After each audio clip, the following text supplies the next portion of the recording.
Hello class twelfth. I hope आपके accounts की preparation अच्छी चल रही होगी। आज के इस वीडियो में हम कैश फ्लो का वन शॉट वीडियो देखेंगे जिसमें हम पूरी थ्योरी कवर करेंगे। Investing activity, operating activity, financing activity में क्या क्या चीज़ें आती हैं वो सब कवर अप करेंगे। और नेक्स्ट वन शॉट जो वीडियो होगा उसके अंदर हम कोशिश करेंगे सारे क्वेश्चन करें, नहीं तो मैं हर एक क्वेश्चन का पर्टिकुलर वीडियो बनाऊँगा। प्लस आपका जो थ्योरी का 2 मार्कर का क्वेश्चन आ रहा है उस पर भी मैं आपको एक वीडियो बना के दूंगा। तब तक के लिए आज इस वन शॉट वीडियो को प्रिपेयर करो। उसके बाद नेक्स्ट वीडियो में हम जब मिलेंगे तो हम बढ़िया से अच्छे वाले कैश फ्लो के क्वेश्चन करेंगे। तब तक के लिए आज का वन शॉट वीडियो प्रिपेयर करो। चलिए शुरू करते हैं। लो शुरू करते हैं। इसमें हमने सबसे पहले क्या पढ़ना है कि मीनिंग पढ़ना है। इसमें हमने इसका कि मीनिंग क्या होता है। देखो मीनिंग क्या होता है कैश फ्लो का। कैश फ्लो एक स्टेटमेंट है, ठीक है। कैश फ्लो क्या है? एक स्टेटमेंट है। किस चीज़ का स्टेटमेंट है भाई? पूरे एड फाइनेंशियल ईयर में जो जो हमने काम करा है, चाहे इक्विटी शेयर हो, मतलब कैश का कितना आउटफ्लो हुआ है और कितना इनफ्लो हुआ है। Cash flow statement is a statement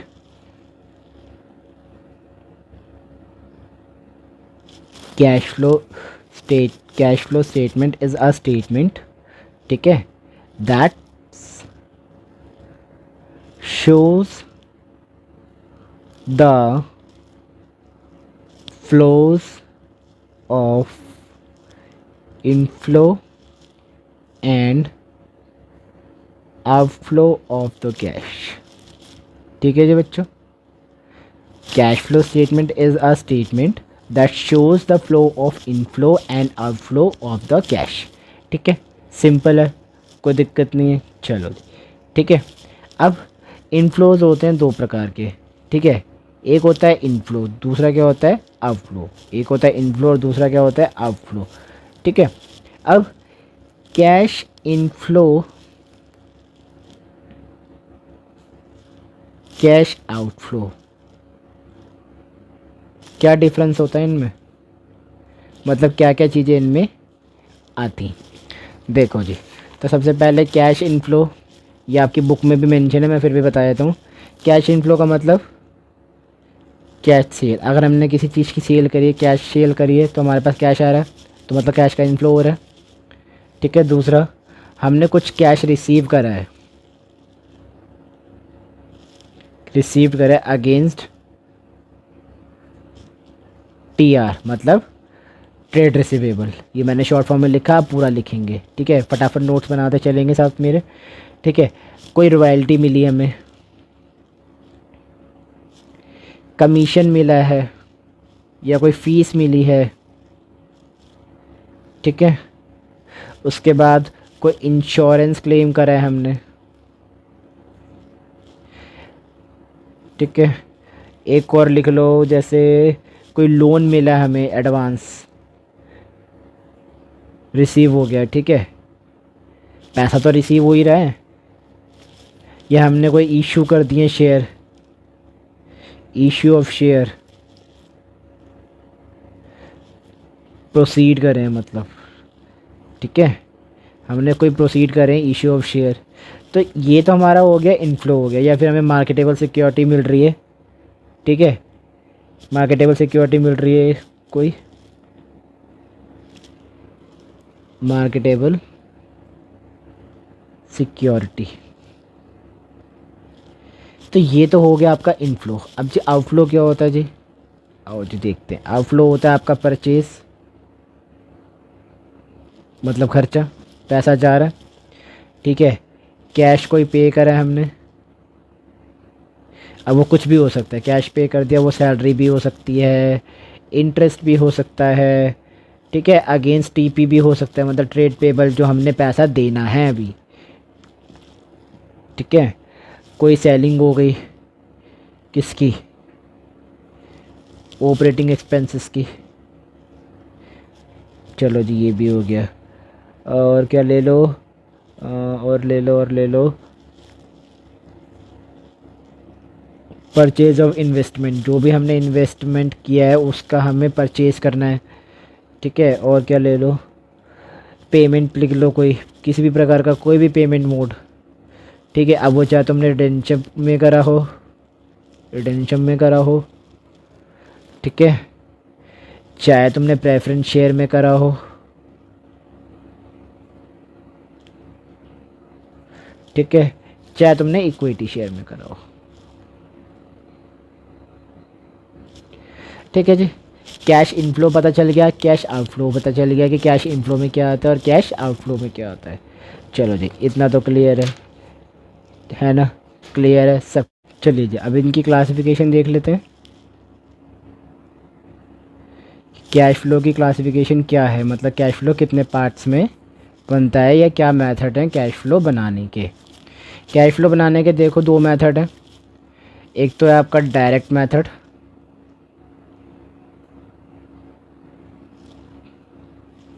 और एक आपका इनडायरेक्ट मेथड।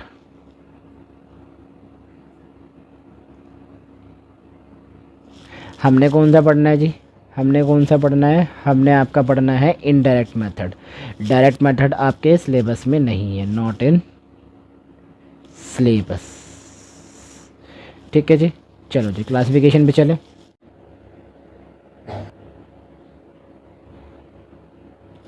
चलिए जी, कैश फ्लो स्टेटमेंट में अब हमने देखना है कि ऑपरेटिंग एक्टिविटीज़, इन्वेस्टिंग एक्टिविटीज़ और फाइनेंसिंग एक्टिविटीज़, ये तीन एक्टिविटीज़ हमने बनानी होती है। तीनों में क्या इनफ्लो होता है, क्या आउटफ्लो होता है, ये पढ़ेंगे। तो देखो पहले ऑपरेटिंग एक्टिविटीज़ में क्या इनफ्लो हो रहा है, ठीक है, वो दिखा देता हूँ, मैं बताता हूँ।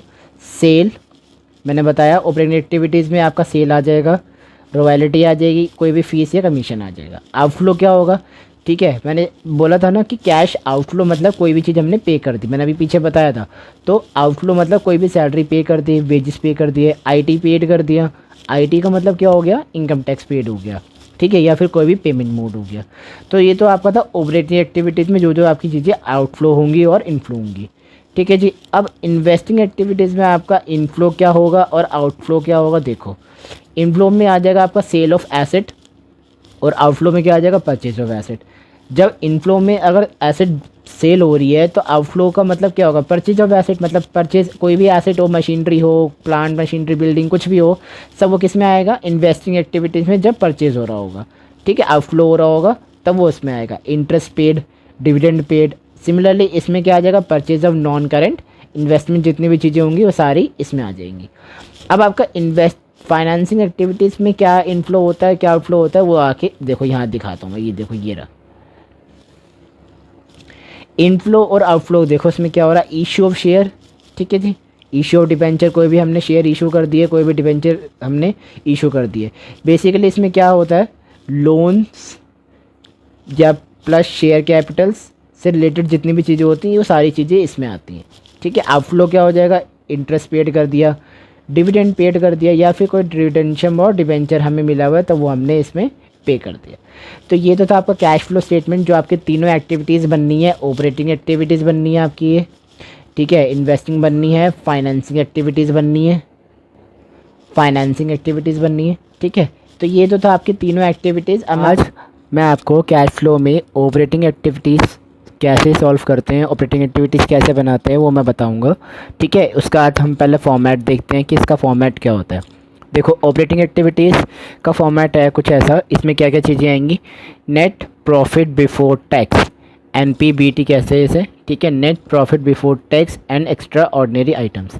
एक्स्ट्रा ऑर्डिनरी आइटम्स में कोई भी एक्स्ट्रा चीज़ें होंगी वो सारी चीज़ें इसके अंदर ऐड ऑन हो जाएंगी, और अगर आपको NPBT दे रखा होगा तो आप एज इट इज़ उसको यहाँ लिख देंगे।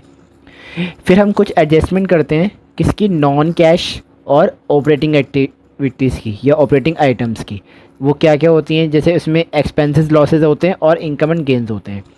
तो एक्सपेंसेस और अगर लॉसेस की बात होगी तो हम उन्हें ऐड कर देंगे, ठीक है जी।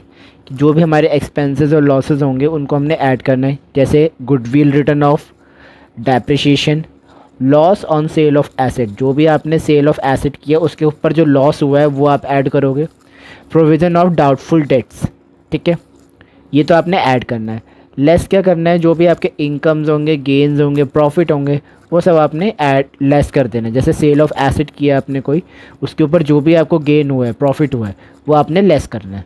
लेस कर दिया, ब्रैकेट आ गया, ठीक है। उसके बाद इंक्रीज़ इन करंट लाइबिलिटी, मतलब जब भी आपकी करंट लाइबिलिटी बढ़ेगी, ये एरो का निशान दिख रहा है आपको रेड कलर का, जब भी आपकी लाइबिलिटी बढ़ती है तब आप आपकी जब भी लाइबिलिटी बढ़ेगी तब आपने उसको ऐड करना है।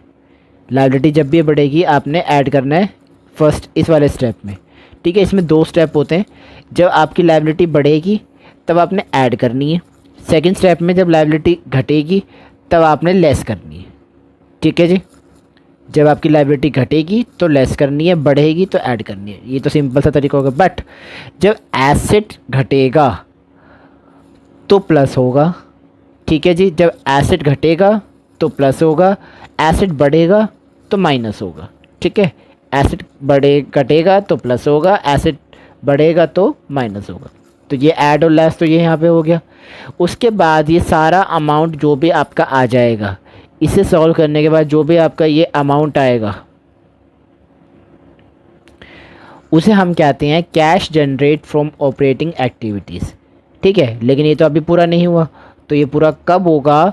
जब इसमें से अगर आपको इनकम टैक्स पेड दिया है, ठीक है, जिसे हम नेट ऑफ रिफंड भी कहते हैं, तो आप वो भी इसमें से माइनस करोगे, तब आपका एक्चुअल जो वैल्यू होगी cash flow from operating activities. तो ये जो आपका अमाउंट आ रहा है, ठीक है, ये जो आपका अमाउंट आएगा तो इसे हम कहते हैं कैश फ्लो फ्रॉम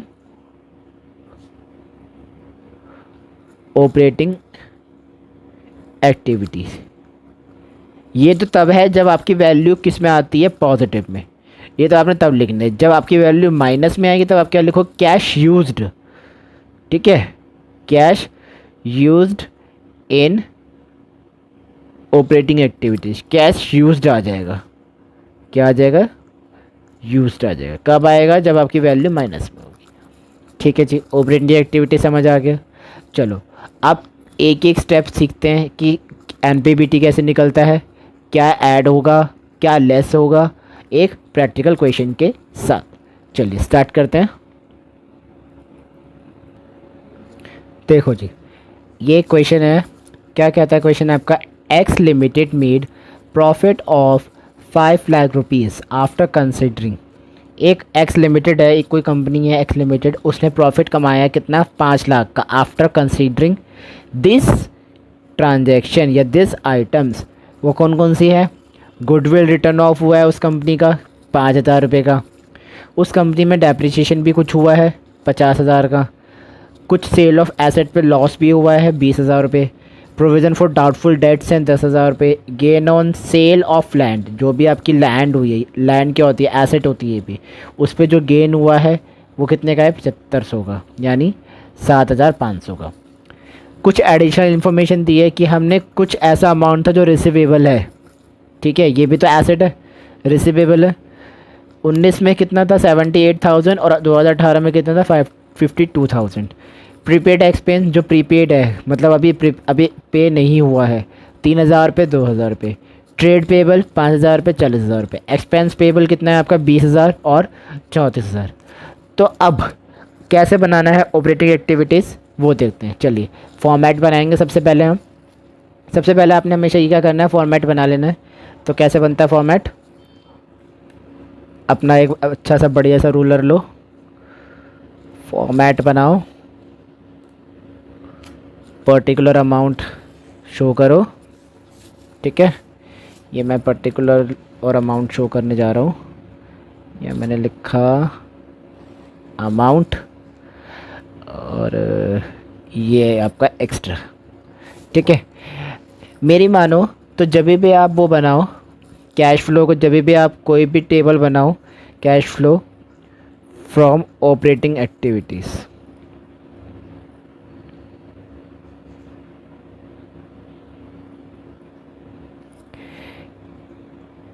ये एक कॉलम एक्स्ट्रा बनाना है। क्यों? क्योंकि कुछ अमाउंट ऐसे होते हैं जो हमें अंदर सॉल्व करके तब बाहर टोटल लिखना होता है, तो उसका एक अच्छा सा कॉलम हो तो ज़्यादा बेहतर है ना। चलो जी, सबसे पहले क्या आता है cash flow from operating activities में? रिकॉल कर लेते हैं। एनपीबीटी क्या आता है? Net profit before tax. अब जी नेट बिफोर टैक्स कैसे आएगा? क्या हमें दिया हुआ है? हाँ जी, तो हमें एनपीबीटी दिया हुआ है। कितना दिया है? 5 लाख रुपए। अब हमने एडजस्टमेंट करनी है नॉन कैश और ऑपरेटिंग आइटम्स की। चलिए जी करते हैं। इसमें ऐड और लेस होते हैं दोनों। तो सबसे पहले देखते हैं कि ऐड क्या होता है। मैंने आपको फॉर्मेट में बताया, एक्सपेंसेस और लॉसेस जो है ऐड होते हैं। गुडविल रिटर्न ऑफ, ठीक है, depreciation, losses on sale of asset, provision for doubtful debts, gain on sale of land. ये तो जो है गेन वाला, ये तो सेकंड स्टेप में आएगा, ये लेस हो जाएगा। बाकी सारे ये क्या हो जाएंगे, ऐड हो जाएंगे। समझ आ गई? ये सारे ऐड हो जाएंगे और ये लेस हो जाएगा। चलिए जी, सबको लिख देते हैं ऐड में। गुडविल रिटर्न ऑफ लिख दिया, डेप्रिसिएशन लिख दिया, loss on sale of asset हो गया, प्रोविज़न फॉर डाउटफुल डेट्स हो गया, सारे हमने अमाउंट लिख दिए। लेस क्या करेंगे, income and gains, gain on sale of land. Laces में क्या लिखेंगे, income and gains, gain on sale of land. जो भी हमने लैंड को सेल करा था उसके ऊपर जो भी हमें गेन हुआ है, प्रॉफिट हुआ है, उसको हम लेस कर देंगे। तो लेस करते हैं तो हमेशा उसको हम ब्रैकेट में शो करते हैं, ठीक है। तो हमने वो लेस कर दिया 7500। अब आगे वो फॉर्मेट छोटा पड़ गया, आगे और बना लेते छोटा सा फॉर्मेट। कंटिन्यू करते हैं फॉर्मेट को, इतना बहुत है, ठीक है, हाँ इतने में आ जाएगा। चलो जी, आगे की इन्फॉर्मेशन लिखते हैं। उसके बाद इन्फॉर्मेशन क्या लिखनी होती है हमें, इंक्रीज़ लायबिलिटी, डिक्रीज़ एसेट, या इंक्रीज़ एसेट और डिक्रीज़ लायबिलिटी, ये सारी शो करनी होती है। तो सबसे पहले ऐड करना होता है क्या, इंक्रीज़ इन करंट लायबिलिटी। अब देखो जी, करंट लायबिलिटी हमें दी हुई है, क्या हमें करंट एसेट दिए हुए हैं? बिल्कुल दिए हुए हैं। क्या दिया हुआ है करंट लायबिलिटी में, देखो, रिसीवेबल और प्रीपेड एक्सपेंस, ये तो आपके करंट एसेट्स हैं, और ट्रेड पेबल और एक्सपेंसेस पेबल ये आपके करंट लायबिलिटीज़ हैं। ठीक है जी, आई होप कि क्लियर है, सब बात क्लियर है ना। तो टीपी आपको 2019 से 5000 दिया, ठीक है, और 2018 में कितना दिया आपको, 40,000 रुपये दिया है कि नहीं, यही दिया ना आपको। सॉरी 5 नहीं, 51 आएगा यहाँ पे, 51 है तो बहुत कम हो जाएगा। 51,000 और 14,000। 2019 में आपको 51,000 दिया और 2018 में 14,000 दिया, 51,000 और 40,000। तो इन दोनों को माइनस कर दो, कितना आ जाएगा, 5 में 4 गया 1, और ये 1 का 1 आया तो 11,000 रुपये, ठीक है। तो 11,000 रुपये तो आपकी क्या आ गई, करंट लायबिलिटी आ गई, ठीक है। उसके बाद एक और क्या दिया है आपको, एक्सपेंसेस पेबल। कितने के दिए आपको एक्सपेंसेस पेबल, एक तो आपको दिया 20,000 का और दूसरा किसका दिया 34,000 का, ठीक है। तो 34 में से 20 माइनस कर दो, कितना आ जाएगा, 14,000 रुपये। तो शो कर देते हैं यहाँ पे, इंक्रीज इन करंट लायबिलिटी कितना है हमारे पास, इंक्रीज करंट लायबिलिटी 11,000। कैसे, क्यों, क्योंकि आपको कितना दिया था, देखो 51,000 और 40,000 माइनस कर दो, कितना आ जाएगा 11,000, ठीक है जी। 11,000 आ गया, 11,000 यहाँ में लिख दिया, ऐड हो रहा था तो ब्रैकेट नहीं लगाएंगे। फिर डिक्रीज इन करंट एसेट, बेटा देखो जो भी बढ़ेगा या जो घटेगा वो ही शो होगा। तो लायबिलिटी बढ़ रही थी तो वो यहाँ शो कर दी, ठीक है। एसेट कोई घट नहीं रहा, बढ़ ही रहा था, ठीक है, एसेट कोई घट नहीं रहा, तो इसलिए यहाँ पे एसेट शो नहीं होगा, तो इसलिए इसको डैश करो। अब आ जाओ लेस पे। लेस में क्या आता है, decrease in current asset, decrease in current asset, sorry decrease in current asset नहीं, डिक्रीज इन करंट लायबिलिटी, ठीक है, और इंक्रीज इन करंट एसेट, है ना, क्योंकि जब यहाँ पे एसेट डिक्रीज हो रहे तो यहाँ तो ऑब्वियस इंक्रीज ही होगा। तो ये हो गया। अब ये देखो कि उसमें एसेट तो क्या बढ़ रहा है और लायबिलिटी क्या घट रही है। देखो जी, ये जो आपकी लायबिलिटी है, ठीक है, ये तो घट ही रही है।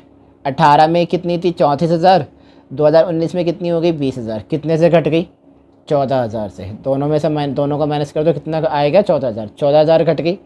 ठीक है जी। अब इंक्रीज़ इन करंट एसिड, जो भी आपका करंट एसिड है, ठीक है, ये देखो 3 और 2, 2018 में कितनी थी 2,000, ठीक है, 2019 में कितनी आई 3,000, ठीक है, तो 1,000 यहाँ तो बढ़ गया। ठीक है, ऊपर क्या हुआ 52,000 2018 में थे, ठीक है, 78,000 आपके 2019 में आए, तो यहाँ भी बढ़ गया। तो इसमें से इसको माइनस करो, कितना आएगा 1,000 आ रहा है, यहाँ पे कितने का डिफरेंस आ रहा है आपका 1,000 का। मैं आपको अलग शो करके दिखाता हूँ, ये आ रहा है आपका 1,000 का। ठीक है जी, 1,000 का यहाँ डिफरेंस आ रहा है। इसको और इसको डिफरेंस कितना आ रहा है इन दोनों का 78 और 52 का, यहाँ से आएगा आपका 7 में से 5 गए 2 और 8 में से 2 गए कितने बचे 6, तो ये आपका 26,000 का डिफरेंस आ रहा है। ठीक है, 26,000 का ये डिफरेंस आ गया यहाँ पे 2018 से 19 तक का रिसीवेबल का, और प्रीपेड एक्सपेंस का आपका कितना डिफरेंस आ रहा है 1,000 का। इन दोनों को प्लस कर दो, कितना आ जाएगा, ये आ गया आपका 27,000।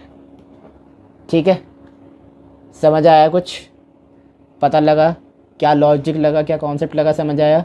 देखो रिसीवेबल जो है 2018 में 52,000 के थे, 2019 में 2019 में कितने हो गए 78,000 के, दोनों का जो डिफरेंस आया वो कितना आया 26,000। सिमिलरली प्रीपेड एक्सपेंस, ये भी आपका करंट एसेट है, इन दोनों का जो डिफरेंस है 2018 में 2,000 थे और 2019 में कितने हो गए 3,000।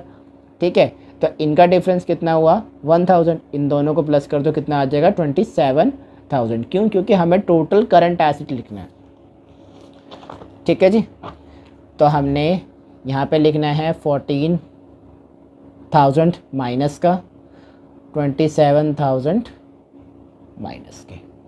ठीक है जी, सॉल्व कर दो, इन दोनों को सॉल्व करो, कितना आ गया, पहले तो देखो कि पीछे क्या अमाउंट आ रहा था, जो आपने फॉर्मेट बनाया है इधर, देखो इसका क्या अमाउंट आ रहा है 5 लाख, 5,000, 50,000, ठीक है, 20,000, 10,000 और 7,500 माइनस के। इन दोनों को, इन सबको सॉल्व करोगे कितना आएगा, 0 से 0, ये 0, ये 0, ये 5, ये 7, ये 7 और ये 5, ये आपका 57,000 5,07,000 ऐसी कुछ करके आ रहा है ना। तो आपका ये राउंड फिगर कितना अमाउंट आ गया, यहाँ लिख देता हूँ मैं, ये आपका अमाउंट, ठीक है, 57,07,500, ठीक है, 57,07,500 ये आपका अमाउंट आ रहा है। ठीक है जी, अब इन तीनों को सॉल्व कर लो, ये दोनों माइनस के हैं, ये दोनों प्लस के है, तो कितना आ गया 30,000, माइनस का 2 माइनस के ऑब्वियस इसलिए माइनस का साइन आएगा। सॉल्व करा, कितना आ गया 0 से 0, 0, 5 आ गया, उसके बाद ये आपका 7 आ गया, ये आपका समथिंग आएगा 5,47,500 समथिंग, ये आपका अमाउंट आएगा। रिकॉल चेक कर लेते हैं इसको, हाँ जी बिल्कुल, आपका 5,47,500 आपका ये अमाउंट आ जाएगा। ठीक है, तो इधर हमने क्या लिखना है, ये तो हमारा क्या हो गया, कैश जनरेट हो गया, मैंने बताया था ना, cash generate from operating activity. ठीक है, अब हमारे पास यहाँ पे लेस भी करना होता है, क्या, इनकम टैक्स जो हमने पे किया होता है, बट वो तो हमारे पास है ही नहीं, तो डैश छोड़ दो, तो टोटल अमाउंट कितना आ गया 5,47,500। कैश फ्लो फ्रॉम ऑपरेटिंग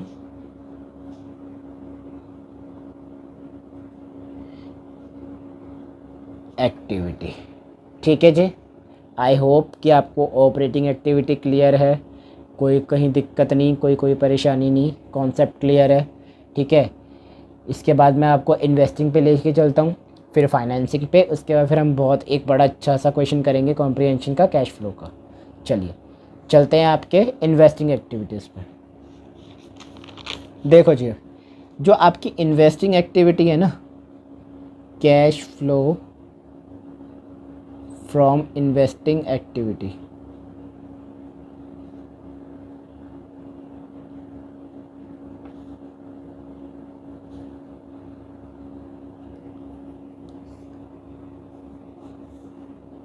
इसमें एक तो आता है फिक्स एसेट के बारे में, दूसरा हम किसके बारे में बात करते हैं, नॉन करंट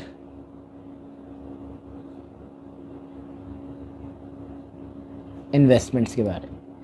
अब फिक्स एसेट में क्या क्या चीज़ें होती हैं, सेल भी होती है, परचेज भी होती है। दिख रहा है, विजिबल है। चलो, फिक्स एसेट में सेल की भी बात होती है और परचेज की भी बात होती है। नॉन करंट एसेट में भी क्या होता है, परचेज और सेल, बट क्या आउटफ्लो हो रहा है और क्या इनफ्लो हो रहा है। ठीक है जी, क्या आउटफ्लो है और क्या इनफ्लो है। फिक्स एसेट तो आपकी जो भी लैंड, मशीनरी या कोई भी किसी भी प्रकार का कोई भी एसेट होगा वो तो सारे फिक्स एसेट में आ जाए जो आपके फिक्स्ड है। बट नॉन करंट इन्वेस्टमेंट्स में क्या आ जाएगा, जैसे इंटरेस्ट रिसीव्ड है ना, मैंने इंट्रो वीडियो में बताया था, जिसने नहीं देखी उसको पहले जाके देखना, मैं लिंक दे दूँगा डिस्क्रिप्शन में। ठीक है, डिविडेंड रिसीव्ड, मतलब जो भी हमें रिसीव्ड हुआ है पेमेंट, वो सारी चीज़ें। ठीक है, ये सारी किस में आ जाती है, नॉन करंट इन्वेस्टमेंट्स में। ठीक है, अब देखो इसमें ना दो अकाउंट्स बनते हैं अलग अलग। एक तो बनता है आपका एसेट का अकाउंट, ठीक है जी, एक बनता है आपका एसेट का अकाउंट, दूसरा बनता है आपका एक्यूमुलेटेड डेप्रिसिएशन का अकाउंट। जब भी आपको डेप्रिसिएशन दिया होगा या एक्यूमुलेटेड डेप्रिसिएशन दिया होगा या उससे रिलेटेड कोई भी आपको एडजस्टमेंट दी होगी, तो आपने ये एक्यूमुलेटेड डेप्रिसिएशन अकाउंट बनाना है। ठीक है, तो मैं बताता हूँ आपको कि एसेट अकाउंट और एक्यूमुलेटेड डेप्रिसिएशन अकाउंट कैसे बनाते हैं। चलो शुरू करते हैं।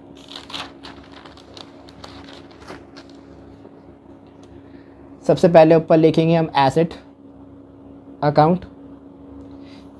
साफ सीधी सी बात है जी, जब हम ऐसे नॉर्मल टी अकाउंट बनाते हैं, ठीक है, इसे हम कहते हैं टी अकाउंट,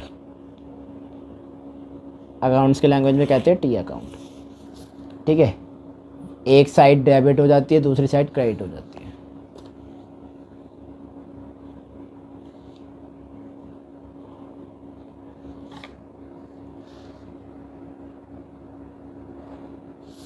ठीक है जी, ये हो गया। पर्टिकुलर नोट कर दो, ठीक है, अमाउंट कर दो, फिर पर्टिकुलर और ये अमाउंट। हमेशा की तरह 11th में पढ़ा होगा सभी बच्चों ने, to balance brought down, to balance carried down.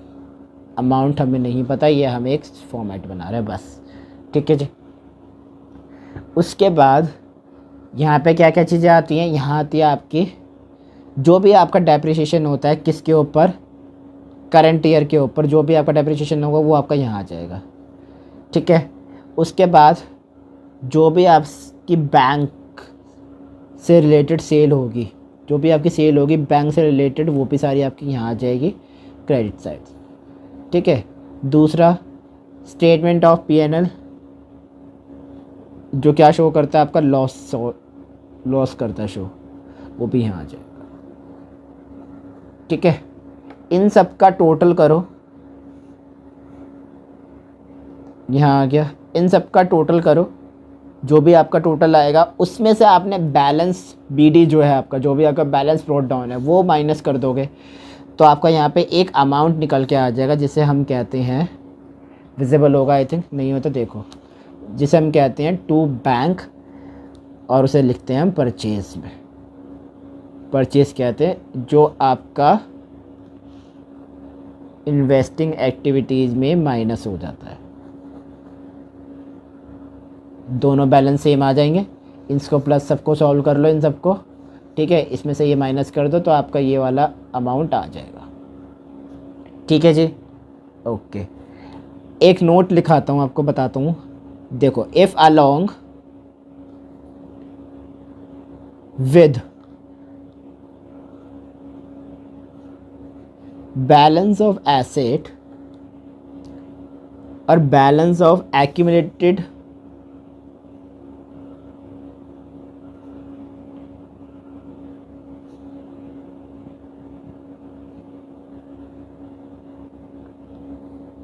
Is also given, ठीक है। अगर कोई भी बैलेंस के साथ अगर आपको बैलेंस ऑफ एसेट दिया है या बैलेंस ऑफ एक्यूमुलेटेड डेप्रिसिएशन दिया है, तब आपके, मैंने बताया ना, 2 अकाउंट्स प्रिपेयर किए जाते हैं। कौन सा? एसेट अकाउंट और एक्यूमुलेटेड डेप्रिसिएशन अकाउंट, ठीक है जी। 2 अकाउंट बनते हैं, एसेट अकाउंट और accumulated depreciation account. I hope ये क्लियर है। अब मैं आपको बताता हूँ कि एक्यूमुलेटेड डेप्रिसिएशन अकाउंट कैसे बनता है, उसका भी फॉर्मेट देख लेते हैं। जल्दी से टी पॉइंट बनाएंगे, टी पॉइंट का रास्ता बना लो अपना। ये रूलर ले लिया मैंने बढ़िया से, ये मैंने लिख दिया अमाउंट का कॉलम, यहाँ भी मैंने अमाउंट का कॉलम बना दिया, ठीक है। इसे थोड़ा रेड पेन से लिख देते हैं। ये हो गया आपका एक्यूमुलेटेड डेप्रिसिएशन अकाउंट। ये क्रेडिट हो गया, ये डेबिट हो गया। इसे भी लिख दो, पर्टिकुलर अमाउंट, पर्टिकुलर अमाउंट, ठीक है जी। हमेशा की तरह बैलेंस जो हमें शो कर रहे होते हैं बैलेंस लिख दो। टू बैलेंस CD लिख दिया जी, टू बैलेंस BD, ठीक है जी। यहाँ आए डेप्रिसिएशन, जो भी आपका डेप्रिसिएशन होगा वो आएगा यहाँ पे। कौन सा आएगा? करंट ईयर का, ठीक है। वो हमने अमाउंट लिख दिया जी, ओके। अब यहाँ डेप्रिसिएशन हो गया या टू बैलेंस BD हो गया। इन दोनों का टोटल करो, जो भी आपका अमाउंट आता है, ठीक है जी, जो भी आपका अमाउंट आता है इन दोनों को टोटल करो और इस टू बैलेंस कैरेट डाउन से माइनस कर दो।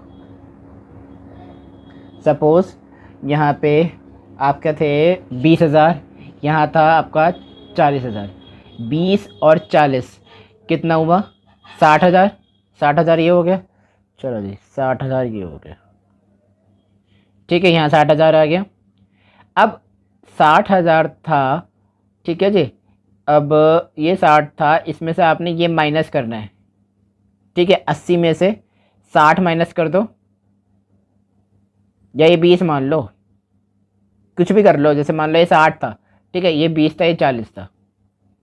20 हो गया, ये 40 हो गया। सिंपल राउंड फिगर रख लो, 60,000 ये हो गया, ठीक है। अब यहाँ भी हमें ऐसा अमाउंट चाहिए जिसको जो है प्लस करने पे 60,000 आए, प्लस लेकिन माइनस करने पे हमारा यहाँ का अमाउंट आ जाए, ठीक है। तो ये मान लो, ये भी मान लो 40,000 है, इधर 20,000 आ गया, ठीक है। एक्यूमुलेटेड डेप्ट कितना हो गया आपका? 20,000। 20 और 40 कितना हुआ? 60। 60 और 60 दोनों का बैलेंस सेम हो गया। तो यहाँ पे जो आपका बैलेंस आएगा वो आएगा टू फिक्स्ड एसेट, ठीक है, जो भी आपकी एसेट होगी, और वो क्या होगा आपका? एक्यूमुलेटेड डेप्ट, जो भी आपका अमाउंट होगा, ठीक है जी। क्लियर है? आई होप समझ आ चुका है आपको कि क्या है इसमें, क्या करना है और क्या नहीं करना। चलिए अब इसका एक प्रैक्टिकल देख लेते हैं, कैसे करना है इसका एक प्रैक्टिकल करते हैं। चलिए देखो, मैं प्रैक्टिकल दिखाता हूँ एक। ये आपकी बुक है। From the following information calculate the cash flow from investing activity. Machinery दी हुई है, मशीनरी की कॉस्ट दी है, क्लोजिंग बैलेंस कितना दिया है 4,20,000, ओपनिंग कितना दिया हुआ है 4 लाख, एक्यूमुलेटेड डेप्थ कितना दिया हुआ है 1,10,000 और ओपनिंग कितना दिया हुआ है 1 लाख। पेटेंट्स ठीक है वो कितने दिए हैं 1,60,000 और ओपनिंग बैलेंस कितना दिए 2,80,000। एडिशनल इन्फॉर्मेशन क्या दी है, ड्यूरिंग द ईयर मशीन की कॉस्ट कितनी थी 40,000। ठीक है, एक टाइम तक मशीन की कॉस्ट 40,000 थी विद डेप्थ, कौन सा एक्यूमुलेटेड डेप्थ जो 24,000 था, वॉज सोल्ड फॉर 20,000। क्या मतलब हुआ कि जब 40,000 रुपये की वो थी मशीन की कॉस्ट, लेकिन उसकी डेप्थ कितना रह गया 24,000, पर बेची कितने की गई 20,000, तो मोटा मोटी कितने का नुकसान हुआ 4,000 का।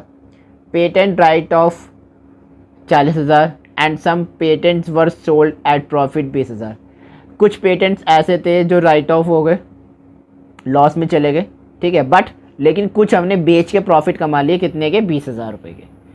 तो ये कैसे कैसे शो होगा चलिए देखते हैं। सबसे पहले हम फॉर्मेट बनाएंगे,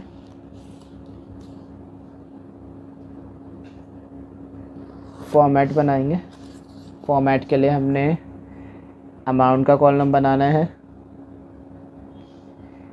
एक एक्स्ट्रा कॉलम बनाएंगे अमाउंट के लिए, ऊपर लिख दो cash flow from investing activity. ये आपकी बुक का ही एक इलस्ट्रेशन है, ठीक है। एक इसके बाद एक एग्जांपल और कराऊंगा मैं इसका, उसके बाद आपका ऑपरेटिंग और इन्वेस्टिंग एक्टिविटी कंप्लीट हो जाएगा। चलो जी, हमने ये अमाउंट का उसका इन्वेस्टिंग एक्टिविटी का वो बना लिया फॉर्मेट। अब देखो हमें क्या क्या चीज़ें इसमें दे रखी हैं। एक तो मशीन दिया हुआ है, एक्यूमुलेटेड डेप्थ दिया हुआ है, ठीक है। तो हमने दोनों के ही अकाउंट बनाने हैं यहाँ पे, है ना, क्यों, क्योंकि मशीनरी आपकी फिक्स एसेट भी दे रखी है और एक्यूमुलेटेड डेप्थ भी दे रखा है। मैंने बताया था ना, एक आपको पॉइंट बताया था, अगर आपको पॉइंट याद हो दिखाता हूँ मैं क्या पॉइंट था। ये देखो, if along with balance of asset, अगर आपको बैलेंस ऑफ एसेट दिया हुआ है और बैलेंस ऑफ एक्यूमुलेटेड डेप्थ ये दोनों ही दिए हुए हैं, तब आपके उस कंडीशन पे दो अकाउंट बनते हैं, एक एसेट का अकाउंट बनता है और एक आपका एक्यूमुलेटेड डेप्थ का अकाउंट बनता है। तो सिमिलरली जब आपको यहाँ पे दे रखा है कि मशीनरी की कॉस्ट दे रखी है और एडी दे रखा है, यानी एक्यूमुलेटेड डेप्थ दे रखा है, ठीक है, तो ऑब्वियस आपका दोनों का अकाउंट बनेगा, ठीक है। तो दोनों का अकाउंट बना लेते हैं, छोटे छोटे अकाउंट बनेंगे क्योंकि छोटी सी ट्रांजैक्शन है ये, है ना। तो छोटा सा अकाउंट बना लेते हैं, एक अपना मशीनरी का और एक अपना बना लेते हैं फिक्स्ड एसेट का।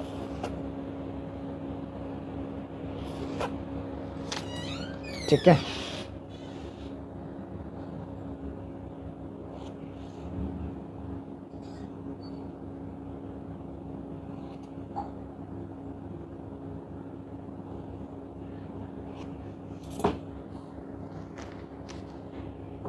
इसको आप as a working note show करेंगे, ठीक है। ये एक स्टेप होता है पूरा लिखने का, अलग से वर्किंग नोट लिखेंगे, फॉर्मेट बनाएंगे, जो भी आप कॉम्प्रिहेंशन करेंगे, मैं बताऊंगा कॉम्प्रिहेंशन जब करेंगे। तो कॉम्प्रिहेंशन का फॉर्मेट बनाने के बाद जो भी आपने एक्स्ट्रा अकाउंट्स बनाने हैं एडिशनल इन्फॉर्मेशन के, ठीक है, जो भी एडिशनल इन्फॉर्मेशन के आप अकाउंट्स बनाएंगे उसके अंदर आप पहले वर्किंग नोट की हेडिंग डालेंगे, उसके बाद अपने अकाउंट्स बनाने शुरू करेंगे। तो हमारा वर्किंग नोट में ये तो हमारा डेबिट साइड हो गया, ये हमारा क्रेडिट साइड हो गया और ये हमारा है मशीनरी अकाउंट, ठीक है जी।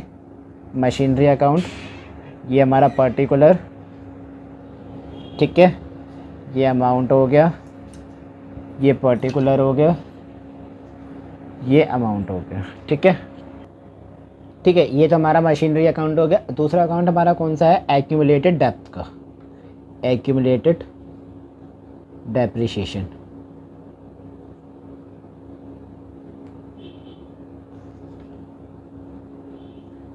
डेबिट और क्रेडिट। देखो जब भी आप कॉम्प्रिहेंशन का, जब भी आप क्वेश्चन करोगे कैश फ्लो का, तो आपके लिए सबसे बेनिफिट क्या होगा, आपका प्लस पॉइंट ये रहेगा कि आप सारे फॉर्मेट पहले इकट्ठे बना लो, उसके बाद एक एक ट्रांजैक्शन पढ़ो, एक एक एडजस्टमेंट पढ़ो और एक एक आइटम को जो है ख़त्म करते चलो एडजस्टमेंट के साथ। इससे क्या होगा कि ना तो आपकी कोई भी गड़बड़ होगी, ना आपका कोई आइटम छूटेगा।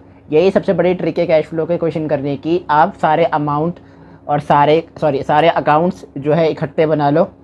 जैसे कैश फ्लो का जब हम बड़ा कॉम्प्रिहेंशन क्वेश्चन करेंगे तो उसमें आप सबसे पहले अपना पूरा कैश फ्लो का फॉर्मेट बना लो बढ़िया तरीके से। उसके बाद देखो कि उसके अंदर एडिशनल इन्फॉर्मेशन में कौन कौन से अकाउंट है जो आपने बनाने हैं, चाहे वो आपका मशीनरी अकाउंट हो, चाहे आपका लैंड एंड बिल्डिंग अकाउंट हो, चाहे आपका एक्यूमुलेटेड डेप्थ अकाउंट हो, चाहे वो प्रोविजन ऑफ अकाउंट हो, टैक्स का अकाउंट हो। ठीक है, सारे अकाउंट आप पहले ही बना लो। ठीक है, ज़्यादातर आपको 2 ही अकाउंट्स बनाने के लिए मिलते हैं एडिशनल, बस दैट्स इट। बाकी सारे एडजस्टमेंट जो है आपके कैश फ्लो के अंदर ही हो जाते हैं। तो अब देखो ये जो कैश फ्लो का इन्वेस्टिंग वाला क्वेश्चन है जो हम कर रहे हैं, चलो आ जाते हैं इसके ऊपर क्या क्या दिया हुआ है। तो मशीनरी की जो कॉस्ट है हमें 4,20,000 दे रखा है हमें ओपनिंग बैलेंस। ठीक है जी, और 4 लाख हमें दिया है ओपनिंग बैलेंस और 4,20,000 है हमारे पास क्लोजिंग बैलेंस। ठीक है, एक्यूमुलेटेड डेप्थ दिया हुआ है 1,10,000 और ओपनिंग दिया हुआ है 1 लाख रुपये। पेटेंट्स हमारे पास 1,60,000 के और ओपनिंग में कितने 2,80,000 के। अब इसमें देखो क्या क्या हो रहा है। मशीनरी 4,20,000, मान लो 2019 और 2018 है। 2019 में 4,20,000 की आपकी थी मशीनरी अकाउंट। देखो मैं दिखाता हूँ, ये देखो क्लोजिंग बैलेंस मान लो ये 2019 है और ये ओपनिंग बैलेंस मान लो 2018 है। 2019 में आपकी 4,20,000 की मशीनरी थी। ठीक है, 2018 में कितनी हो गई 4 लाख रुपए कम हो गई। या ऐसे उल्टा ही कर लो कि ये 2018 है और 2019 है। अगर इस कॉन्सेप्ट से लो तो 2018 में 4 लाख की आपकी मशीनरी थी, लेकिन 19 में बढ़ के कितनी हो गई 4,20,000 की। ठीक है, 2018 में आपके 1 लाख की एक्यूमुलेटेड डेप्थ था, वो 1,10,000 का हो गया। 2,80,000 का आपका 2018 में था पेटेंट, वो आपका कम हो गया, कितना हो गया 1,60,000 का। तब कैसे कैसे शो करेंगे इसको। मशीनरी क्या कॉस्ट है, कितना डिफरेंस आ रहा है 4,20,000 का। 4,20,000 में से 4 लाख को माइनस कर दो, कितना आएगा 20,000 रुपये। तो यहाँ क्या लिखेंगे हम, proceed from sale of machinery. Machinery हमने सेल करी है। ठीक है जी, 4,20,000 की वो है। ये मैं आपको करके दिखा रहा हूँ, ये आप नहीं, ये नहीं करेंगे आप, सीधा आंसर लिखेंगे, सीधा वैल्यू लिखेंगे आप। ठीक है, तो कितने का डिफरेंस आया 20,000 का, तो ये आपने 20,000 लिख दिया। ठीक है, ये माइनस कर दिया और आपको यहाँ पे 20,000 है। ये मैंने सिर्फ आपको करके दिखाया, या आप नहीं करेंगे, आप सीधा अमाउंट लिखेंगे डायरेक्ट। उसके बाद आपने जो अकाउंट्स बनाया उसके अकॉर्डिंग आपने काम करना है। क्या काम करना है जी, चलो देखते हैं। अब मशीनरी अकाउंट पे आ जाते हैं। देखो एडजस्टमेंट क्या दी है, एक जो मशीन थी वो 40,000 की थी, उसकी बुक वैल्यू कितनी है 40,000 रुपये। ठीक है, एक्यूमुलेटेड डेप्थ कितना लगा 24,000 रुपये, लेकिन बेची कितनी गई 20,000 रुपये की। तो हमें प्रॉफिट निकालना है, तो प्रॉफिट हम कैसे निकालेंगे। ठीक है, अब देखो मशीनरी अकाउंट के अंदर हम बैलेंस फॉरवर्ड कर लेते हैं। यहाँ पे हमने टू बैलेंस CD लिखा 4,20,000 का। अब ये मशीनरी अकाउंट की बात कर रहे हैं। टू बैलेंस कैरिड डाउन, ठीक है, सॉरी 2 नहीं बाय आएगा, यहाँ आएगा 2 हमेशा डेबिट साइड आता है। To balance brought down balance कितना है हमारा 4 लाख। ठीक है जी, ये बाय है, बाय बैलेंस ब्रॉड डाउन कर दिया, बैलेंस कैरिड डाउन कर दिया। ठीक है, चलो जी ये काम ख़त्म हो गया। अब उसके बाद ये देखो कि आपने करना क्या है कि आपकी मशीनरी अकाउंट जो है, आपका मशीन जो है कितने का है और आपकी उसकी बुक वैल्यू कितने की है। क्या एडजस्टमेंट दिया, देखो एडजस्टमेंट में क्या दिया हुआ है, कॉस्टिंग कितनी है 40,000, डेप्थ कितना लगा 24,000, कितने का डिफरेंस है 4,000 का, कितने का डिफरेंस है 4,000 का। अब यहाँ पे क्या आएगा, बाय बैंक, जो आपका सेल की होगी। ठीक है, जो भी आपकी एसेट की सेल है उसका अमाउंट कितना है हमारे पास 20,000 रुपये, ये हमें एडजस्टमेंट में दिया हुआ है। और फिर उसके बाद क्या आएगा, बाय एक्यूमुलेटेड डेप्थ। ठीक है, मशीनरी की जो डेप्रिसिएशन है वो कितने में हुई है 24,000। कैरेट डाउन बैलेंस है हमारे पास, टोटल कर दो इसका, कितना टोटल आ जाएगा 0 0 0, उसके बाद 4 4 2 6 और ये आपका हो गया 4। ठीक है, 4,64,000। यही बैलेंस यहाँ भी आ जाएगा, 4,64,000।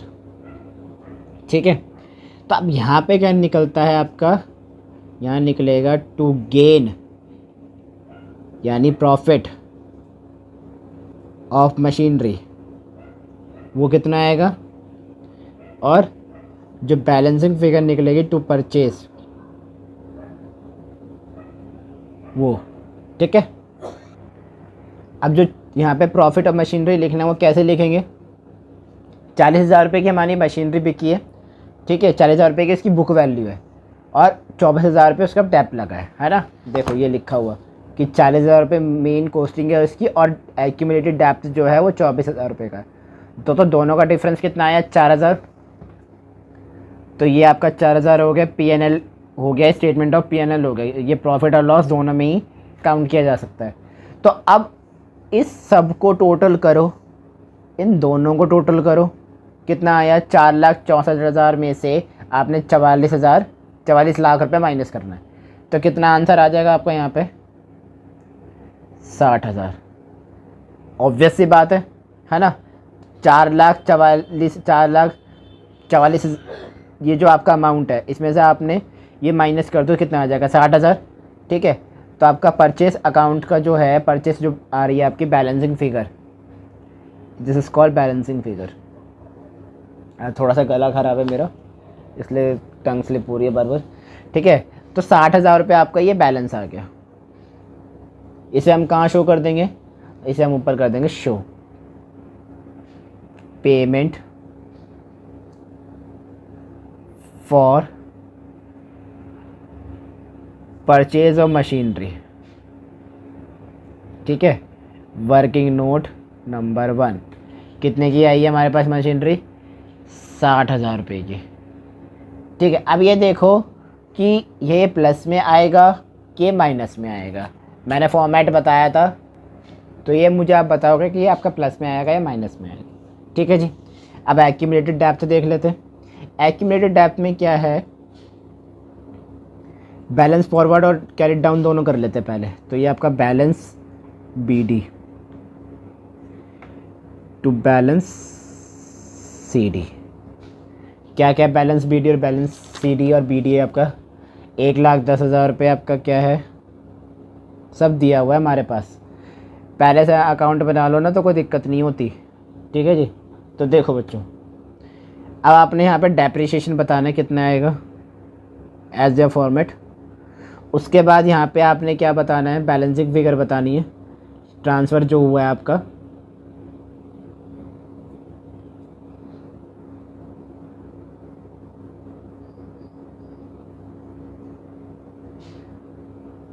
डेप्रिसिएशन मशीनरी सोल्ड,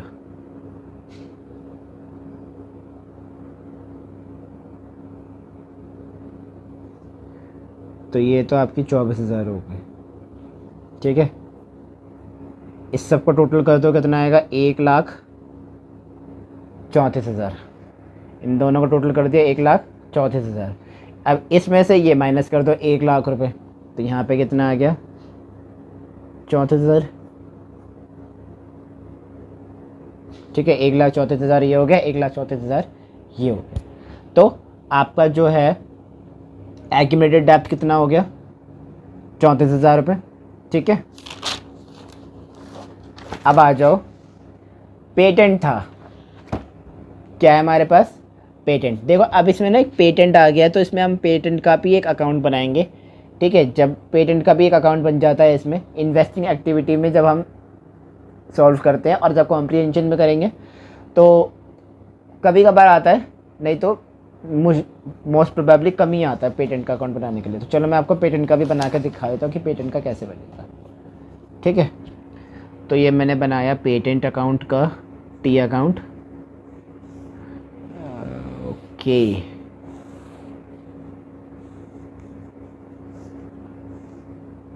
ठीक है, ये बना दिया। तो to balance BD as usual, जब भी T अकाउंट बनाते हैं तो हमारे पास कोई ना कोई बैलेंस BD और CD हमेशा अवेलेबल होता ही है। तो अब बैलेंस BD और CD क्या है, इसका हमें दे रखा है गेस, तो पेटेंट है हमारे पास 40,000 रुपये के रिटर्न ऑफ हो चुके थे और सोल्ड कर दिए थे हमने एज अ प्रॉफिट 20,000 रुपये के, और हमारे पास ओपनिंग क्लोजिंग बैलेंस भी दे रखा है। ठीक है, तो हमने नोट कर लेते हैं ओपनिंग क्लोजिंग बैलेंस। आपका बैलेंस ब्रॉड डाउन है 2,80,000 और कैरेट डाउन है 1,60,000। 1,60,000 ठीक है जी। बैलेंस ब्रॉड डाउन 2,80,000 और आपका कैरेट डाउन 1,60,000। प्रॉफिट कितना था हमें, जो हमें गिवन है पेटेंट का गिवन है प्रॉफिट का गिवन है, पेटेंट का गिवन है ना। ये थोड़ा ज़्यादा हो गया चलो कोई नहीं। तो 20,000 रुपये हमें प्रॉफिट दे रखे हैं, ये हमें गिवन है पेटेंट। बैलेंसिंग फिगर हमने निकालनी है सेल की, इस बार किसकी निकालेंगे, सेल की, बाय सेल। और क्या दिया हुआ है हमें, 40,000 रुपये क्या दिया हुआ है, प्रॉफिट एंड लॉस दे रखा है, मतलब लॉस हुआ था ना, तो बाय P&L 40,000 टोटल कर दो, कितना आ गया, ये आ रहा आपका 3 लाख रुपए, तो ये भी 3 लाख रुपए होगा। अब ये 3 लाख रुपए कैसे होगा, इन दोनों को टोटल करो, 3 लाख में से माइनस कर दो, तो आपका 1 लाख रुपए यहाँ अमाउंट आ जाएगा। ठीक है जी, 1 लाख और 1 लाख 2,60,000 और 2,60,000 में 40,000 माइनस प्लस कर दो, तो कितना आ गया, 3 लाख रुपये। यह आपका पर्टिकुलर हो गया जी, यह अमाउंट हो गया, पर्टिकुलर अमाउंट। चलो जी, ओके जी, पेटेंट अकाउंट भी बन गया। अब पेटेंट अकाउंट के अंदर जो भी हमारा अमाउंट था वो हमने इन्वेस्टिंग में ट्रांसफ़र कर दिया, इन्वेस्टिंग में ट्रांसफ़र करना। तो इन्वेस्टिंग में क्या आ जाएगा, अब इन्वेस्टिंग में आएगा proceed from sale of patent, जो हमने सेल करे पेटेंट को, कितने, 1 लाख रुपए। टोटल कर दो, क्या टोटल करेंगे हम, कितना आ गया, 60,000 रुपये। 60,000 आ गया, कितना आ गया, cash flow from investing activity. देखो जी, अब मैंने 60,000 तो लिख दिया है, सब कुछ कर दिया, पर अभी भी मैंने आपसे यहाँ क्वेश्चन करा था कि payment for purchase of machinery, working note number 1, और ये आपका वर्किंग नोट नंबर 3 है। तो 60,000 तो मैंने यहाँ प्लस में लिखा है और यहाँ मेरा अमाउंट भी 60,000 आ रहा है। तो ये 60,000 आया कैसे, और ये प्लस में आएगा, ये माइनस में आएगा, ये तो आपने बताया ही नहीं। तो देखो बेटा जी, जब पेमेंट की बात आ जाती है इन्वेस्टिंग एक्टिविटी में, तो वो आपको माइनस में शो करनी होती है। कोई भी पेमेंट हो तो आप उसे माइनस में शो करेंगे। ठीक है, इसलिए इसको और इसको 1 लाख और 20,000 को प्लस करा, उसमें से हमने 60,000 माइनस कर दिया, मतलब 12 लाख रुपए हो गए। 12 लाख में से 60,000 माइनस कर दिया, कितना आ गया आपका, 60,000। That's why I return that cash flow from investing activity. अगर ये माइनस में होता तब मैं क्या लिखता, cash used in investing activity.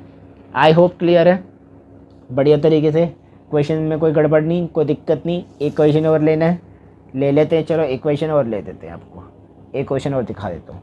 चलो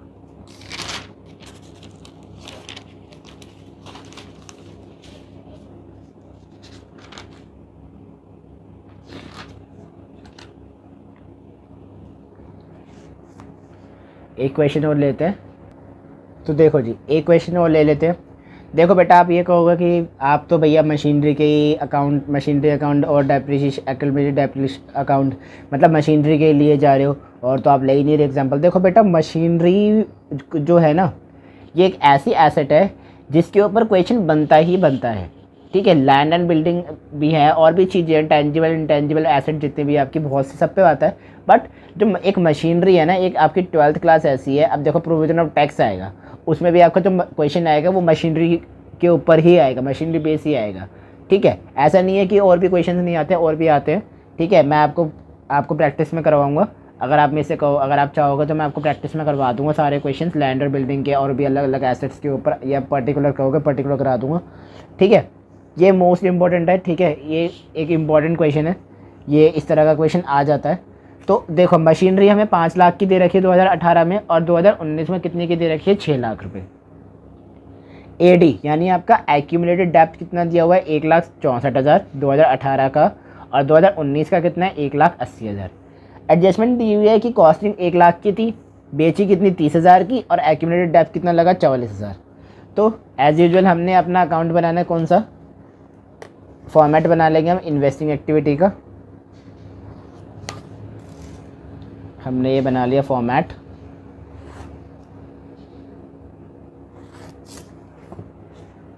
ऊपर लिख लो cash flow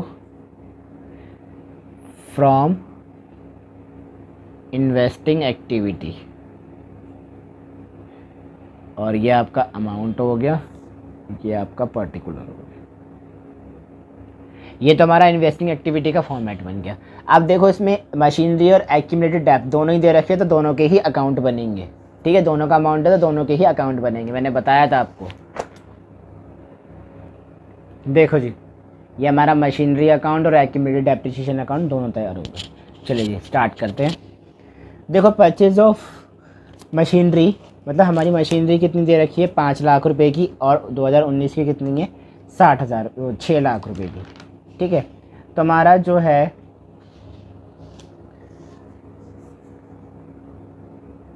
proceed for sale of machinery, कितने की सेल ऑफ मशीनरी हुई है वो लिखेंगे। ठीक है, कितने की हुई है, देखो जी भैया 5 लाख रुपए हमें दे रखी है, 6 लाख रुपए 2019 की है, तो ये आपकी कितनी आनी चाहिए, देखो तो कितने की मशीनरी दे रखी है हमें सेल ऑफ मशीनरी 30,000 रुपये की। साफ साफ लिखा ना कि हमने कितने की बेची है 30,000 रुपये की। मशीनरी की कॉस्ट कितनी थी 1 लाख रुपए, डेप्थ कितना लग गया 44,000, पर आपने बेची कितने की 30,000। तो इसमें से ये माइनस कर दो, तो जो डिफरेंस आएगा वो आपका कितने का है, वो क्या है आपका लॉस है। ठीक है, तो मशीनरी अकाउंट में हम क्या करेंगे, सबसे पहले हम बैलेंस ब्रॉट डाउन और क्रेडिट डाउन कर लेते हैं। क्या क्या बैलेंस हमारे पास BD और CD था, तो बाय बैलेंस CD तो था हमारे पास 60 लाख रुपए, टू बैलेंस BD कितना था 5 लाख रुपए।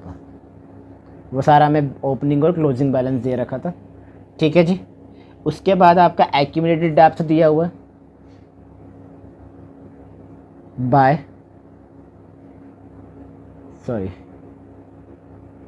एक्यूमुलेटेड डेप्थ दिया हुआ कितने का दिया है आपका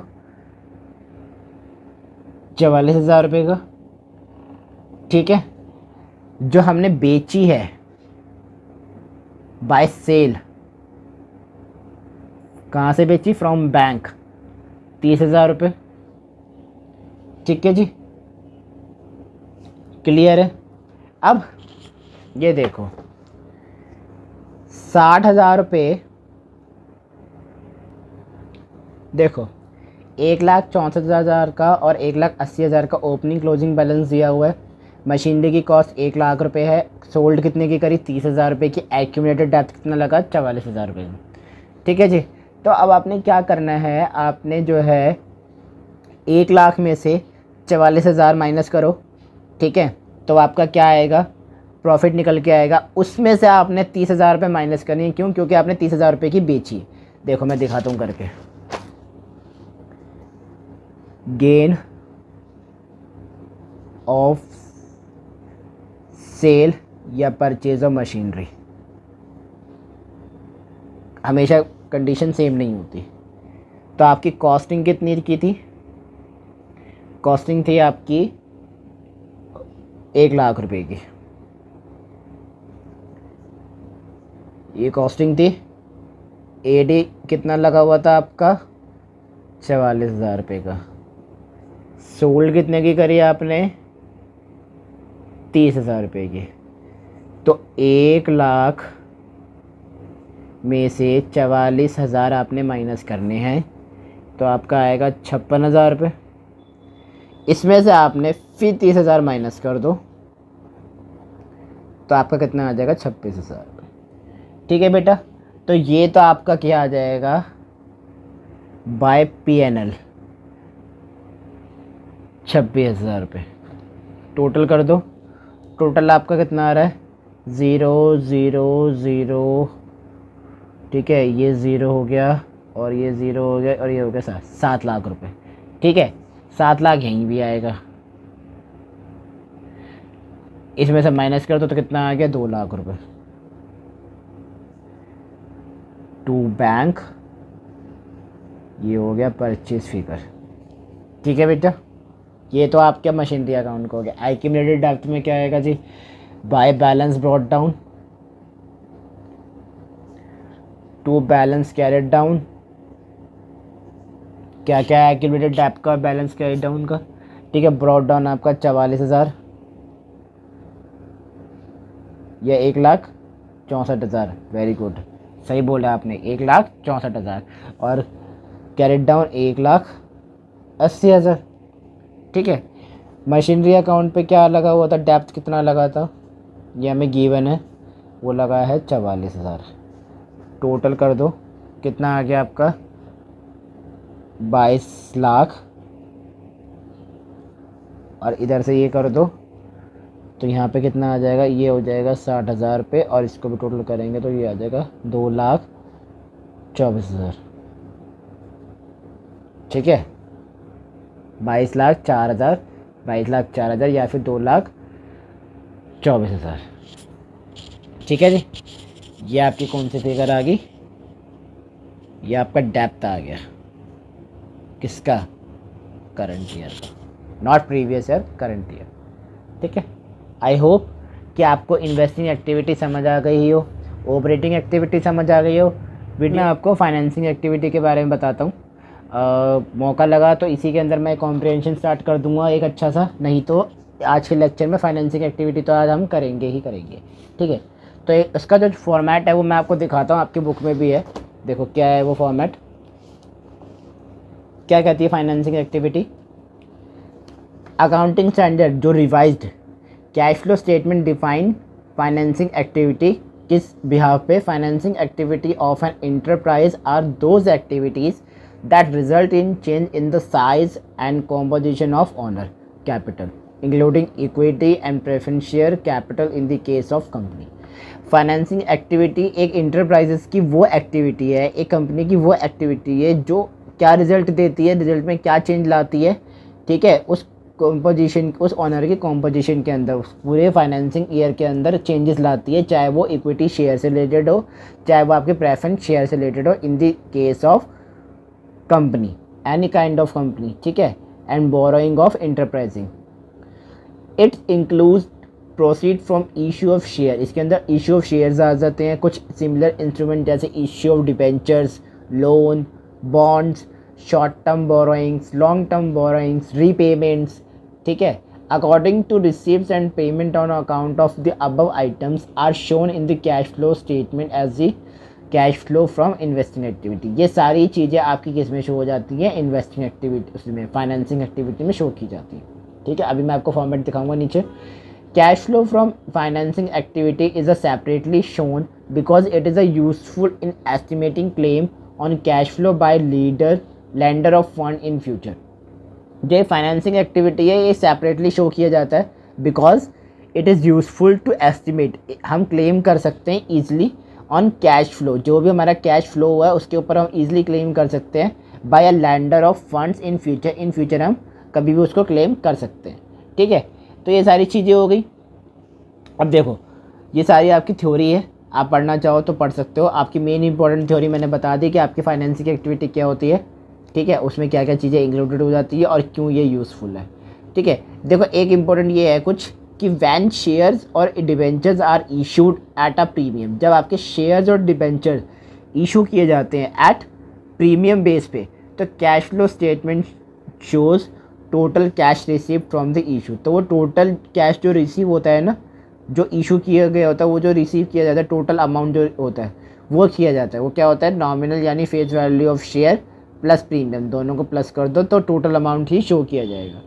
increase in under writing commission, ये जो है स्टेटमेंट है, मतलब एक एडजस्टमेंट है। सपोज आपने कोई कंपनी में इशू करे हैं शेयर और वो उन्हें कंफर्म नहीं है, तो वो अपने अंडर राइटर्स को देते हैं उन्हें कंफर्म करने के लिए कि क्या वो हमारा काम सही हो रहा है या नहीं हो रहा। बट उसके बदले वो जो अंडर राइटर्स होते हैं वो कुछ कमीशंस लेते हैं।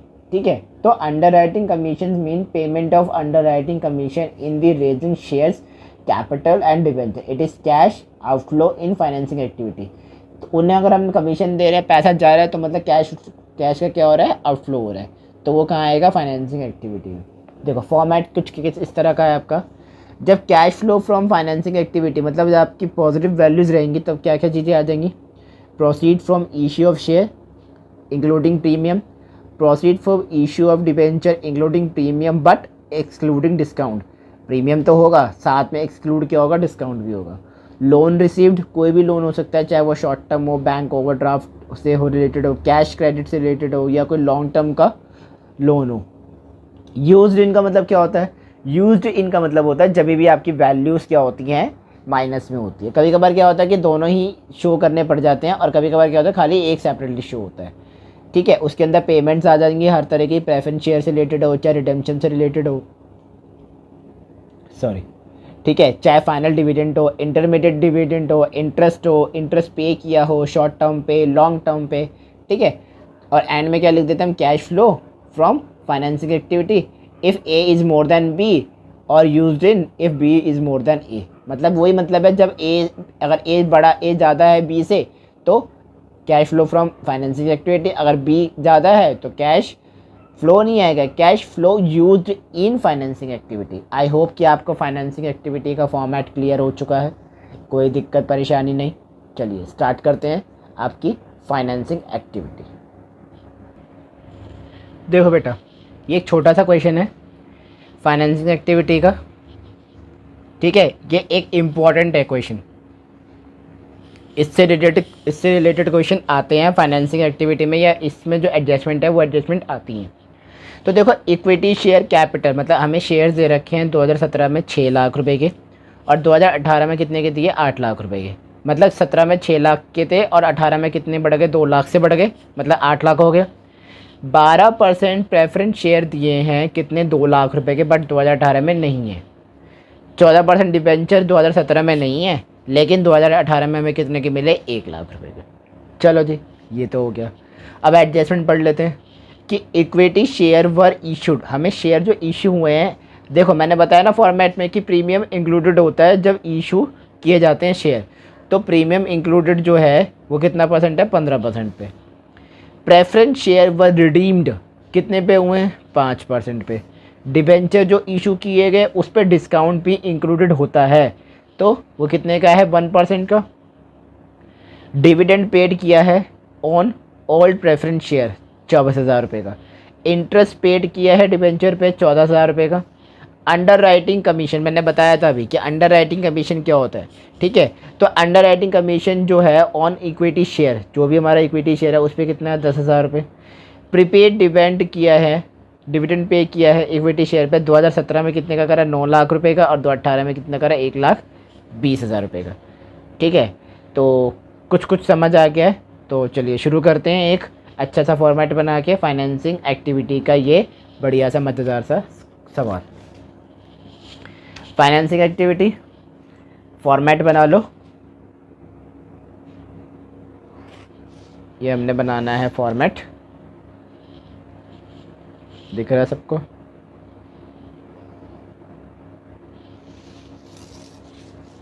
इसमें कोई अकाउंट नहीं बनाना, ठीक है, इसमें सिर्फ हमने एंट्रीज करनी है। तो ऊपर लिख दो cash flow from financing activity, वो तो बाद में जब तुम्हारी नीचे जो भी आपका अमाउंट आएगा उसके अकॉर्डिंग लिखोगे आप, ठीक है जी। और ये होगा आपके पर्टिकुलर। चलो सवाल पे आ जाते हैं, मैं सवाल आपको दिखा दूंगा, ठीक है। देखो सवाल क्या है आपका, ठीक है। अब इशू ऑफ शेयर किए गए हैं, इशू ऑफ शेयर, आप प्रोसीड ऑफ शेयर भी लिख सकते हो, प्रोसीड भी लिख सकते हो। तो हमें 6 लाख रुपए थे 2017 में, मैंने कहा था ना एक एक्स्ट्रा अमाउंट और बना लेते हैं, है ना, क्योंकि कुछ एडजस्टमेंट ऐसी होती है जो हमें करनी पड़ जाती हैं, तो वो अमाउंट हम यहाँ लिख लेते हैं। एक तो हमें 6 लाख रुपए का दे रखा है, एक हमें दिया फिर 8 लाख रुपए का बढ़ के 2 लाख से बढ़ गया। ये तो हमें अमाउंट दे रखे इश्यू ऑफ शेयर्स के, ठीक है, पर 15% क्या दिया हुआ है, प्रीमियम दिया हुआ है। तो कितने का डिफरेंस आया, 8 लाख और 6 लाख के बीच में 2 लाख का। 2 लाख का 15% निकालेंगे कितना आया, 30,000। साथ में प्रीमियम प्लस कर दिया हमने, शेयर प्लस कर दिए, तो 30,000 और 2 लाख को प्लस कर दिया, कितना आ गया,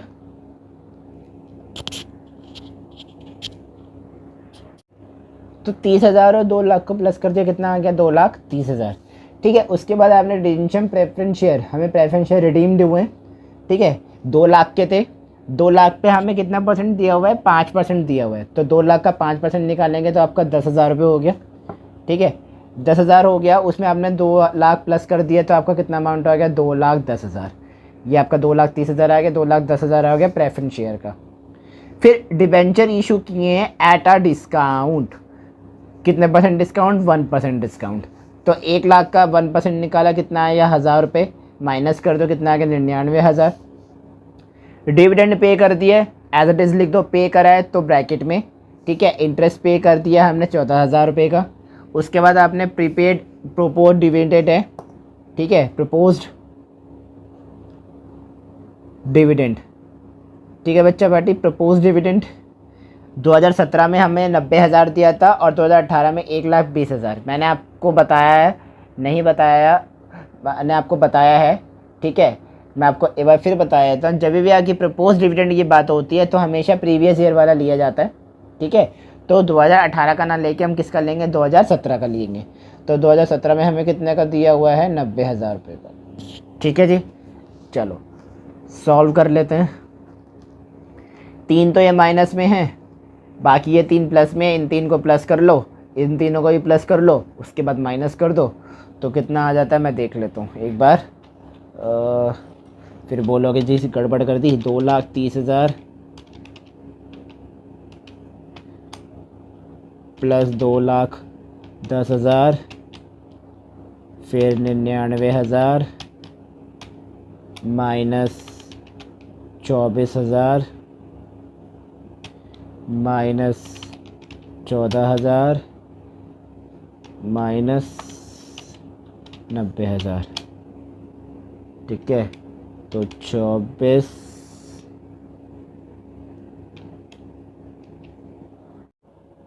तो देखो बेटा कितना आ गया अमाउंट आपका, 0 0 0, ये आपका 4 4 8, ये 9 और ये इसका 1 कैरी किया वहाँ पर, ये ऊपर फिर ये 10 हुआ, फिर 1 हुआ, ये आपका 4,11,000 रुपये समथिंग अमाउंट आ रहा है। आई होप कि आंसर क्लियर है, ठीक है। आप मुझे बता सकते हो अगर ये कहीं गलत हो, कहीं ऊपर गलत हुआ तो आप मुझे बोल सकते हो, बट जहाँ तक मेरा ख्याल है कि ये आंसर बिल्कुल करेक्ट है, ठीक है। क्रॉस चेक मैं कर चुका हूँ, एक बार और कर देता हूँ। हाँ जी, 4,11,000 बिल्कुल ठीक है, बट माइनस का, तो अगर माइनस का है तो cash used in financing activity, ठीक है जी, cash used in financing activity. I hope कि आपको ये फाइनेंसिंग एक्टिविटी का ये वाला सवाल अच्छी तरह से क्लियर है, कोई दिक्कत नहीं, कोई परेशानी नहीं है ना। चलो जी, एक सवाल एक और देख लेते हैं। सवाल देखो जी, ये रहा वो सवाल, ठीक है बेटा। ये सारे हैंड रिटन नोट्स है, अगर आप चाहते हो कि आपको हैंड रिटन नोट्स भी मैं प्रोवाइड करवाऊँ तो आप मुझे कमेंट सेशन में बताओ। आज थोड़ी सी तबीयत ठीक नहीं है, गला थोड़ा सा बैठा हुआ है, बट फिर भी यार तुम लोगों के लिए कुछ तो करना ही था, ठीक है। तो इसलिए 2017 और 2018 का हमें ओपनिंग और क्लोजिंग बैलेंस दिया हुआ है। शेयर कैपिटल 2,30,00,000, 12% के 3 लाख, 18 में कुछ भी नहीं, 10% के डिबेंचर 17 में कुछ भी नहीं, 2018 में 5 लाख के, और बैंक ओवरड्राफ्ट दिया हुआ है 1 लाख का, और 2018 में 80,000 का। एडजस्टमेंट पे आ जाते हैं। During the year company issued bonus shares in 2:1 के उसमें बोनस इशू करे कंपनी ने बाया कैपिटलाइजिंग रिजर्व्स में जो प्रॉफिट हुआ था उसके अकॉर्डिंग उन्होंने 2% 2:1 जो है उन्होंने बोनस इशू कर दिए। 12% डिबेंचर्स वर रिडीम्ड हो चुके हैं कब, 1 जुलाई को, और नए डिबेंचर इशू किए गए at the same date at discount 5%। कि जो डिबेंचर्स थे 12% क्या हो चुके, रिडीम्ड हो चुके, ख़त्म हो चुके, पर कब हुए, 1 जुलाई को हुए। लेकिन जो नए डिबेंचर इशू किए गए सेम डेट पे करे गए, पर अलाउड 5% डिस्काउंट पर। ठीक है जी। प्रपोज डिविडेंड एट 8%, हमने एक जो डिविडेंड है, प्रपोज डिविडेंड है एट कितने परसेंट पे, 8% वॉज पेड, पे कर दिए। इंटरेस्ट पेड करा बैंक ओवरड्राफ्ट पर कितना, 10,000 रुपये का। बहुत छोटा सा सवाल है, कोई दिक्कत परेशानी नहीं आएगी इसमें, इसको भी जल्दी से बढ़िया तरीके से करके ख़त्म करते हैं। चलो बना लेते हैं फॉर्मेट अपना। सबसे पहले ऊपर लिख लेते हैं cash flow from financing activity.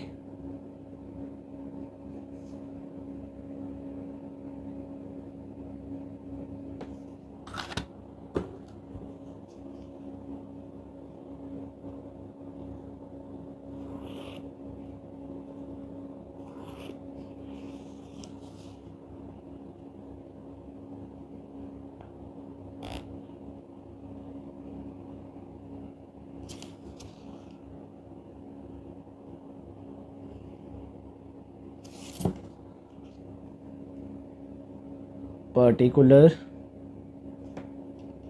और ये आपका अमाउंट।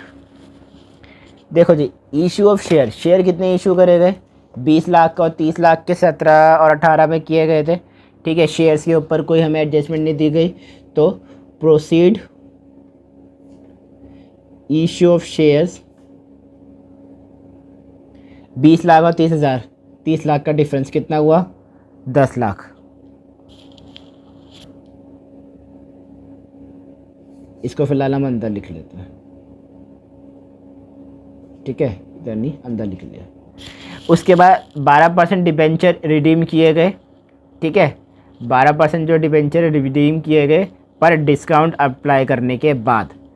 ठीक है, डिस्काउंट अप्लाई करने के बाद, तो दोनों में ही हमें 2 नए डिबेंचर्स मिले हैं यहाँ पे। एक तो इशू करे गए और एक हमें पहले ही दे रखा है। तो 12% वाले जो डिबेंचर हैं उसको हम अलग से दिखाएंगे, और जो हमने नए इशू करे हैं उनको हम अलग दिखाएंगे। तो जो हमें 12% वाले दिए हुए हैं उसको तो हमने लिख दिया, 12% इशू किए गए डिबेंचर। और जो नए डिबेंचर्स आए हैं, न्यू डिबेंचर जो इशू हुए हैं,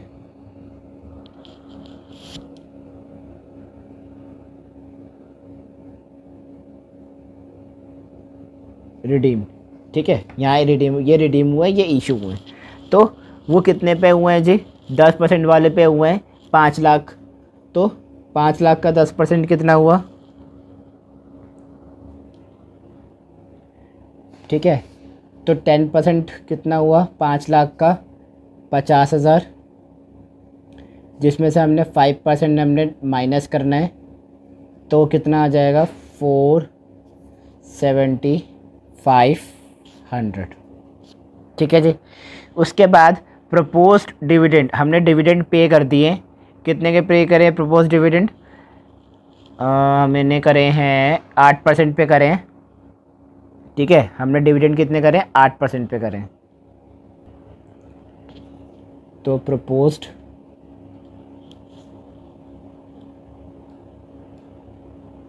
डिविडेंड 20 लाख का 8% निकाल दो, कितना आ गया, 1,60,000 रुपये।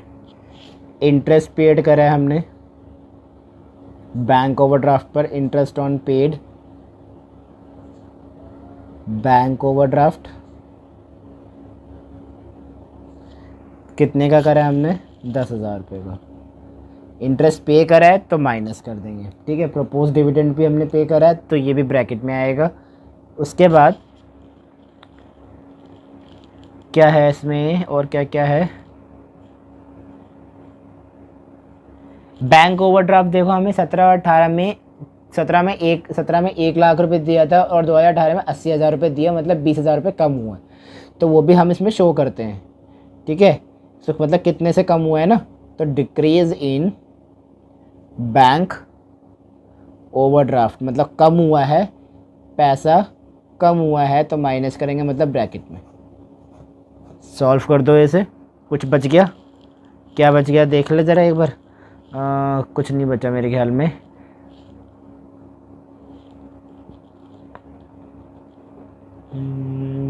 कुछ बचा है, कुछ बचा है, कुछ बचा है, कुछ बचा है, क्या बचा है? हाँ जी, ठीक है, तो कुछ नहीं बचा, सब हमने कर दिया। इशू ऑफ शेयर कर दिया, डिबेंचर्स कर दिए, नए डिबेंचर पे हमने वो कर दिया, प्रपोज डिविडेंड कर दिया, interest on paid bank overdraft कर दिया, डिक्रीज इन बैंक ओवरड्राफ्ट जो कम हो रहा था 20,000 का वो भी कर दिया।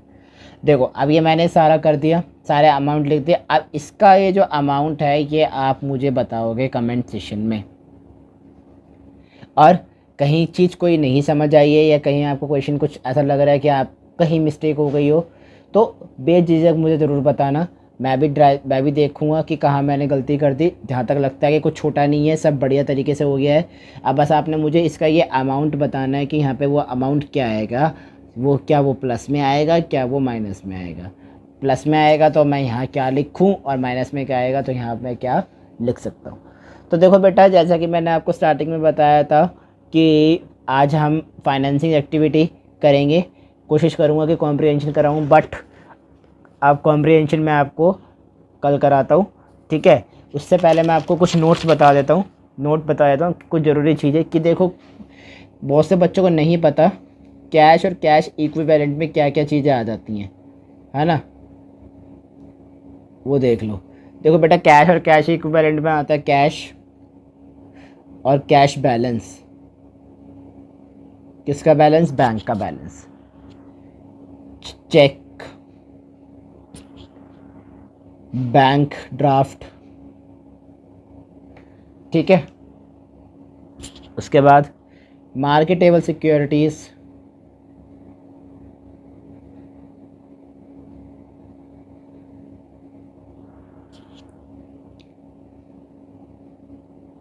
करंट इन्वेस्टमेंट्स, ठीक है। ये तो आपका कैश और कैश इक्विवेलेंट में क्या आती है वो बता रही, ठीक है। देखो एक और है क्या, अगर बैंक ओडी यानी ओवरड्राफ्ट ऑलवेज हम कंसीडर करते हैं किस में, consider in as a loan. Bank overdraft को हम एज अ लोन कंसीडर करते हैं, जो शो किया जाता है कहाँ, फाइनेंसिंग एक्टिविटी में। ठीक है, जब भी आपको बैंक ओवरड्राफ्ट से कोई भी स्टेटमेंट दे रखी होगी तो आपने उसे एज अ लोन उसे ट्रीट करना है। अब इंटेंजिबल एसेट में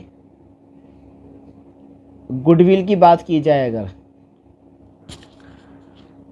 उसकी वैल्यू अगर बढ़ती है गुडविल की, तो परचेज में बात हो रही होगी, तो वो कहाँ जाएगी? इन्वेस्टिंग में।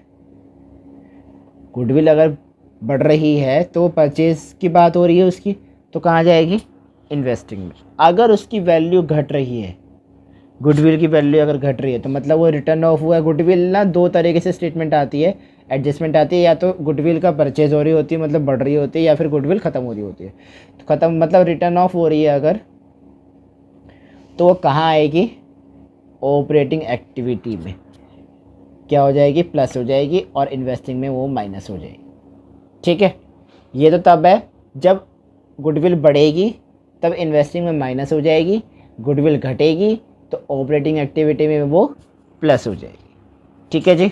अब एक प्रपोज डिविडेंड की स्टेटमेंट है यानी एडजस्टमेंट है, वो क्या कहती है?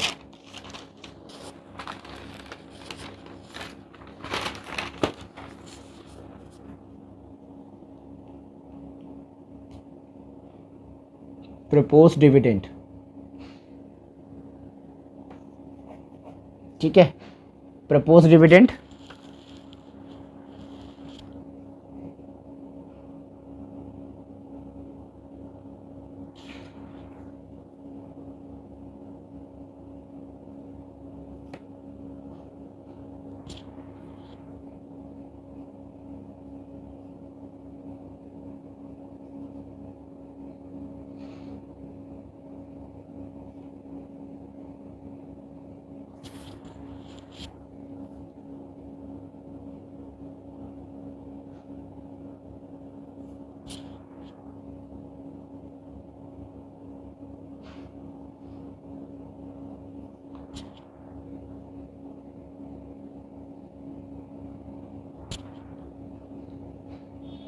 देखो कुछ समझ आया?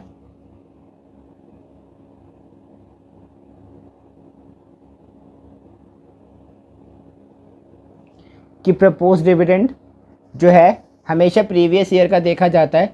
जब डिविडेंड पे किया जाएगा तो फाइनेंसिंग एक्टिविटी में माइनस किया जाएगा, और जब डिविडेंड प्रपोज्ड होगा तो वो एनपीबीटी में प्लस कर दिया जाएगा। मैंने बताया था ना, नेट प्रॉफिट बिफोर टैक्स, ये वो चीज़ है। ठीक है बेटे, तो यही कुछ चीज़ें थी। अब एक प्रोविज़न ऑफ टैक्स का भी है, इसको मैं एक अलग से ही बताऊंगा। ठीक है, उसमें अकाउंट्स बनते हैं, टी अकाउंट बनता है प्रोविज़न ऑफ टैक्स का। इसके अंदर एक एडजस्टमेंट आती है किसकी, प्लांट एंड मशीनरी की। और प्रोविज़न ऑफ टैक्स, जैसे मैंने एक्यूमुलेटेड डेब्ट और फिक्स एसेट का बताया था ना, ऐसे इसके अंदर ये दो अकाउंट बनते हैं। जब भी प्रोविज़न ऑफ टैक्स की एडजस्टमेंट आती है तो आपके ये दो अकाउंट बनते हैं, और ये पेपर में 110% आता ही आता है। चाहे ये एक आए प्रोविज़न ऑफ टैक्स से रिलेटेड, चाहे आपका प्लांट एंड मशीनरी से आए, चाहे आपका ये दोनों आए, ये दोनों एडजस्टमेंट आपको देखने को एग्ज़ाम में मिलती ही मिलती हैं। चाहे वो आपका स्कूल एग्ज़ाम हो, और बोर्ड्स में तो रिपीट होता ही रहता है। आई होप कि इस बार भी रिपीट होगा, तो इसकी तो तैयारी आपने 110% करनी ही है। तो बेटा देखो, आज के लिए इतना ही फाइनेंशियल एक्टिविटी मैंने आपको बता दी। ठीक है, कल मिलते हैं कॉम्प्रिहेंशन क्वेश्चन के साथ।